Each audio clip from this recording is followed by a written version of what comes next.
I just wanted to change the script on the perception around a lot of the offshoring and outsourcing companies. A lot of people think of like a sweatshop call center kind of environment. We had a product disaster happen, cash got tight, and I'd always heard about this whole offshoring outsourcing thing, but never engaged it. But I had a bit of a forcing function that made me engage it. What I realized is like when you treat people well and you support their growth path, that they invite other people. We want them to feel like they're a part of something bigger than themselves, bigger than the P&L of Outsource Access and myself included. It's human beings fundamentally want to know that they're recognized and that they exist and are doing good work, and they want to be a part of something bigger than themselves. This is Tom Fox, and I'd like to welcome you to Innovation in Compliance. Hello, everyone. This is Tom Fox, back for another episode. I'm absolutely thrilled today to have Brad Stevens. Brad, welcome to the podcast. Thank you, Tom. Been looking forward to this for a while. I'm excited about this topic. So Brad is the founder and CEO at Outsource Access, and we're going to start a journey of podcast on culture because he has one of the best origin stories, but he wraps it around culture. So we're going to talk about scaling culture before scaling people. So Brad, why did you start with that idea?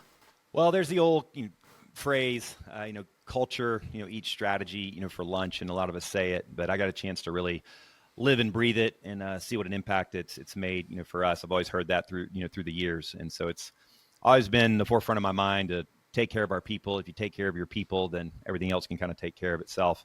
And so that was kind of what, our journey has been at Outsource Access, and kind of a crazy path. If you'd tell me I'd have a business on the other side of the world with 500 people, I never would have believed you many years ago. But culture and the origin of the first, woman that I worked with in the Philippines, really kind of set the stage for us to be able to grow and expand to where we are today. So made sense to start there. When most Americans think of an outsource firm, Brad, they think of technical competence. They think of having a resource to do either additional work or take off work for some U.S. employees. They don't think of culture. Why is that model not right, or not the model you followed? Well, at the end of the day, when whatever your path is to get things accomplished and to grow a business, right? Whether you are hiring employees locally for your company, or you're using external vendors, or in our case, hiring and engaging external offshore staff that can feel like fully integrated part of your organization, but they happen to be kind of in a different country. Culture sets the stage for those individuals in terms of what brought them to that opportunity, how passionate they are about contributing in the work that they're doing, and retention, and to be there long term. And so by setting the stage and giving my business as the people business, right? And so at the end of the day, we grew to 500 people in 4.5 years, kind of crazy, launched in 2019.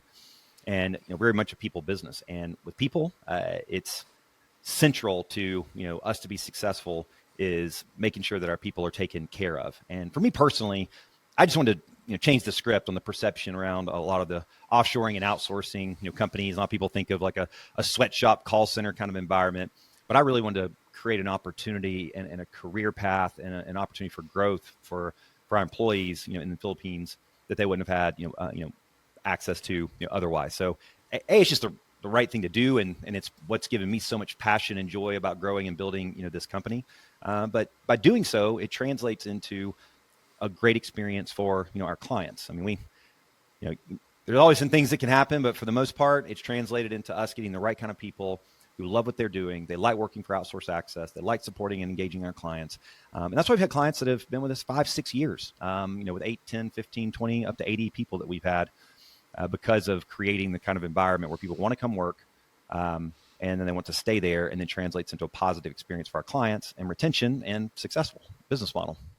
Brad, you mentioned, in addition to your origin story, your first VA. Could you tell us that story? Sure. No, it's a kind of crazy one. It's, again, never thought I'd be in this path. And so I'm in Atlanta, Georgia. Here is where our kind of U.S. offices are based. But my entire C-suite, my executive team, and everything is in the Philippines, which is also a bit unique for my industry, because a lot of people that are in these businesses, they have their executive and management teams in the U.S. or Australia or otherwise, and they just kind of have the staff that are doing the work in that other country. So I'm here, but I'm the only, my entire team, although we have a corporate entity here, when anybody engages us, they engage with a U.S. entity that we have. But yeah, so I've been a 25-year entrepreneur ever since I got out of college, and knew I was going to kind of go down, this path. Growing up here, I went to Harvard, then I went to finished up my undergrad at Wharton Business School, and I was going to go down the investment banking route. And the company I was going to work for ended up going under 3 weeks before I was supposed to start with them. So here I was at 21 years old, and moved back to Atlanta and got an apartment with another, guy. I was single, and we were going to be, kind of living the dream in Atlanta and making investment banking money in Atlanta. And they ended up going under unexpectedly. And so I kind of had a fork, in the road. And I promise I'll get to it. This kind of lays a little bit of groundwork of kind of what led to my path of kind of getting to this journey. Make it quick. But that kind of was, as we've all had those different forks in the road that define our path. And so for me, I had some other job offers and opportunities with Goldman, and, talks to go back to New York and some other things in Atlanta. All my family was here, and I wanted to stay here. And had an opportunity to go down with a business partner to start a company. And so he sent me the business plan. And so I was like, and so I took that path.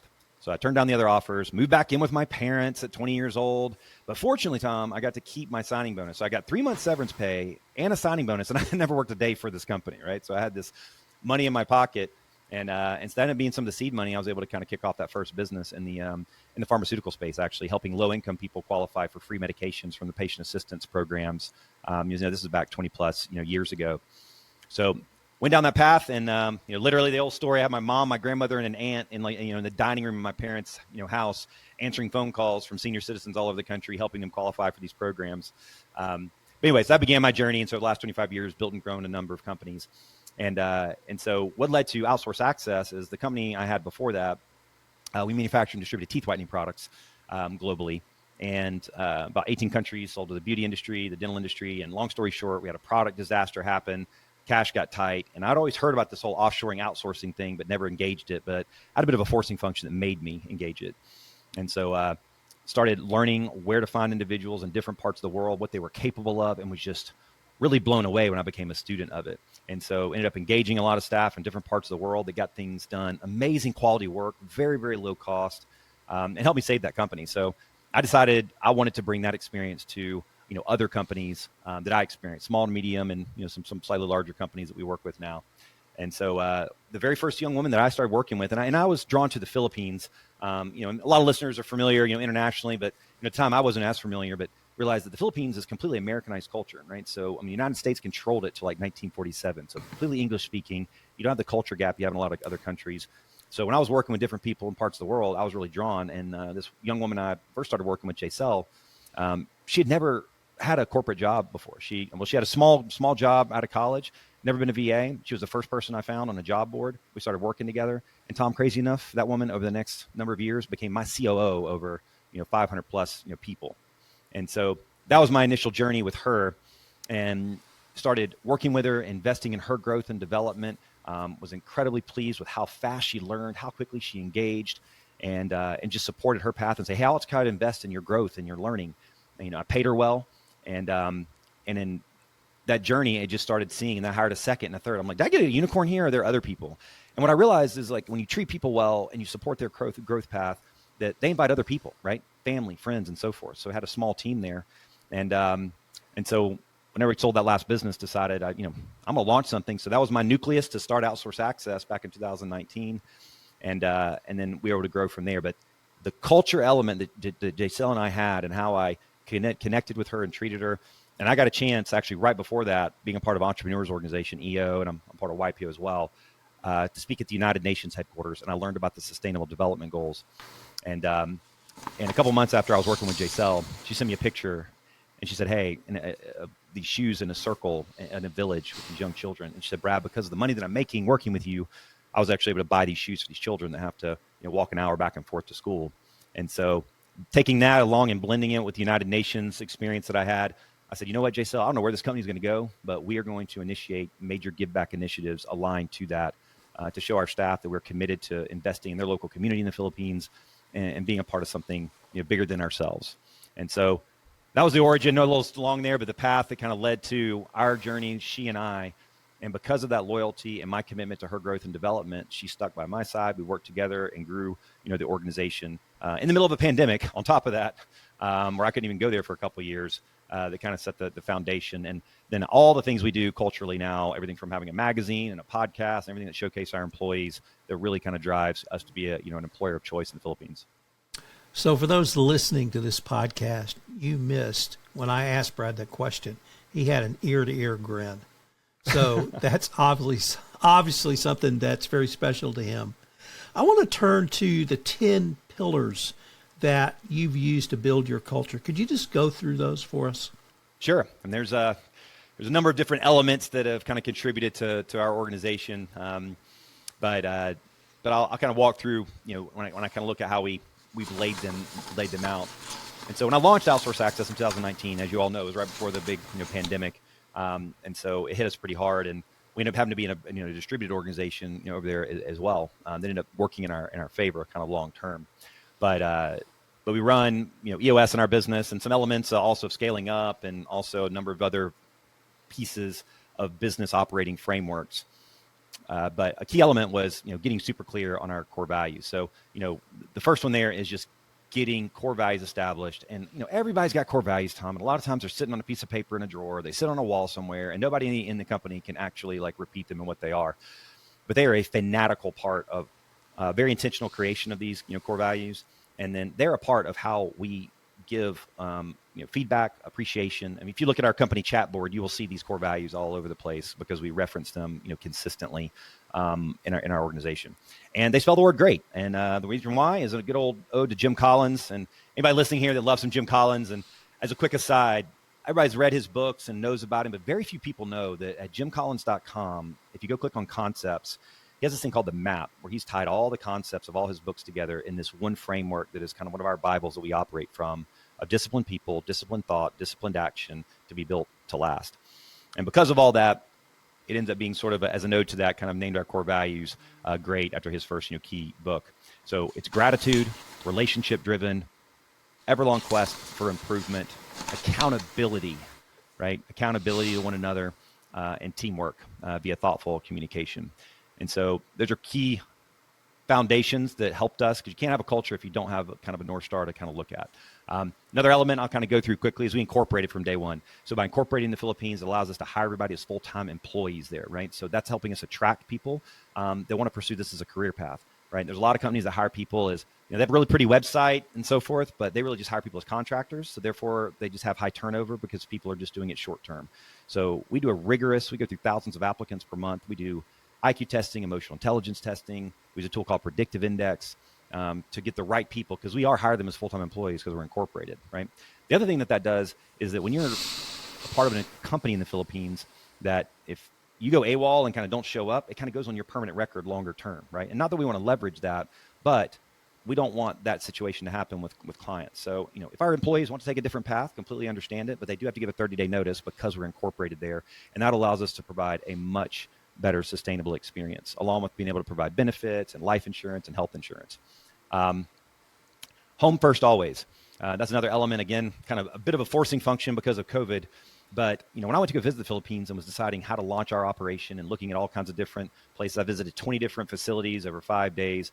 And I would pull some folks aside. I visited some other offshoring operations, and I pull a couple of, Filipinos aside and ask them. And I mean, some of them were doing 3-hour commutes. I mean, they were getting up at 3 a.m. and, trying to feed their children, and then taking, a trike and a jeepney and walking, and then another 3-hour commute back.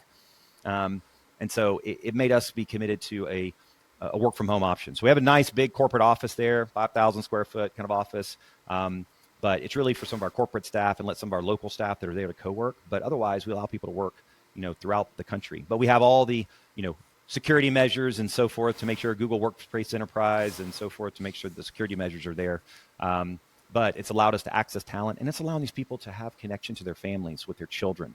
And in the Philippines, it's a multi-generational, culture where they're taking care of, parents a lot of times. So, and that also, we chose a health insurance program as a part of our incorporation that specifically would allow to cover their parents, which is very unique that you don't have in the United States a lot of times. So that we could help take care of their parents, because a lot of our staff are supporting, their parents as they age. And number 4, we launched during a pandemic on purpose, right? We decided to go forward with conviction and passion, even in the middle of a pandemic, so that we could have an impact and create this opportunity, for our staff and our employees. And it's funny, I actually got a video, not funny actually, but just look back, all of us look back at the ironies and craziness of COVID. But some are fanatical about, and Christmas is huge in the Philippines, right? It starts in September and doesn't end till the end of December. It's a 4-month holiday there. But our big, Christmas holiday, party we do at the end of the year is always a big thing, but COVID couldn't do it. And so we actually had assembled gift baskets, and our entire corporate team got together. We hired vans, and then we were about 200 people, 250 around that time, and hand delivered baskets to all the homes of all of our employees, right? Because we couldn't go and have our big kind of Christmas party. So, being committed to still finding a way to make this business work, even in the middle of a pandemic. And a lot of people, especially me, I couldn't go there for 3 years. I had to run this company from Zoom and lean on my management team and infrastructure there, and our EOS implementer as well, which is super helpful. But we committed to move ahead. Every hire is a human story. Number 5, right? A big element that I try to do, and I'll give credit to others companies I've seen, and a lot of the people know the Frank Blake story when he was kind of helping turn around, Home Depot, and from a culture standpoint. I know there's a lot of different stories, but I remember one thing that stood out was, him writing 100 handwritten letters every single week to frontline employees, right? To people that are actually on the front lines wearing the orange aprons that are servicing customers. And when they see something hit their hands from the CEO, it's like, I'm being recognized, right?